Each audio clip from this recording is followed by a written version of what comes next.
যে কিনা আজও আমার ভাইয়ের কবর শনাক্ত করতে পারিনি। আমার ভাইকে বেয়ারিশভাবে দাফন করা হয়েছে। আমার ভাই 18 জুলাই বাসা থেকে বের হয়েছে, আর ফিরে নাই।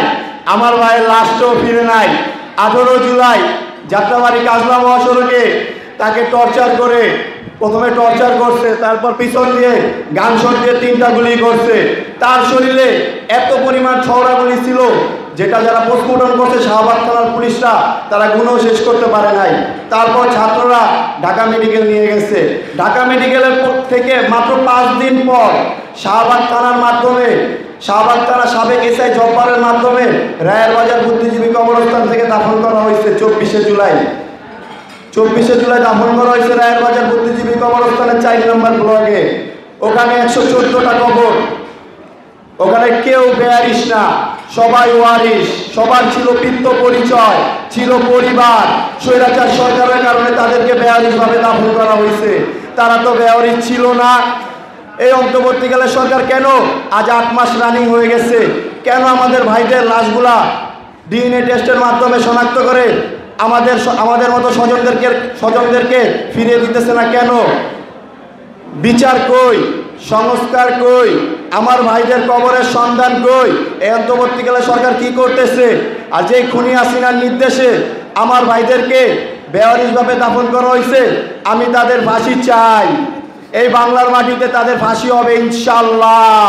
এই বাংলার মাটিতে তারা আসবে, তারা ফাঁসির মঞ্চে উঠবে, তাদের ফাঁসি হবে ইনশাআল্লাহ। আমার ভাই কবরে, খুনি কেন বাহিরে? আমি জবাব চাই অন্তর্বর্তীকালে সরকারের কাছে। আসসালামু আলাইকুম। যতদিন না জুলাই অভ্যুত্থানের হত্যাকারীদের বিচার হবে ততদিন আমরা আমাদের শরীরের শেষ রক্ত বিন্দু পর্যন্ত আমরা আপনাদের সাথে থাকব। আমরা রাজপথে থাকব যতদিন না এই গণহত্যার বিচার কার্য সম্পন্ন হয়। গত কিছুদিন আগে আমাদের উত্তরের এক শহীদ আনারুল, তার মা, বৃদ্ধ মা, একদমই বৃদ্ধ, সে প্রশ্ন করতেছে, বাবা আমার ছেলেকে যে হত্যা করেছে তার বিচারকে আমি দেখা মরতে পারবো? আমরা একটাই উত্তর দিতে চাই, হ্যাঁ।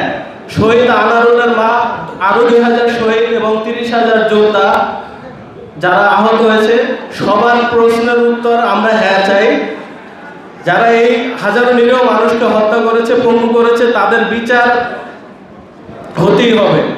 আমরা শহীদ এবং আহতদের ছাত্র জনতা শ্রমিকদের রক্ত লেগে আছে।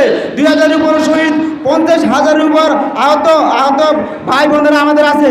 তাদের রক্তের উপরে যারা ফ্যাসিস্টদেরকে পুনর্বাসন করার জন্য চেষ্টা করবেন, আমি বলতে চাই এই বাংলাদেশ থেকে তাদের রাজনীতিকেও আমরা মুছে দেবো ইনশাআল্লাহ। আমরা প্রাইভেট বিশ্ববিদ্যালয় আছি, আমাদের প্রাইভেট বিশ্ববিদ্যালয় শহীদের শপথ দিয়ে বলছি, এই বাংলাদেশের ফ্যাসিস্টদের রাজনীতি করার অধিকার থাকবে না।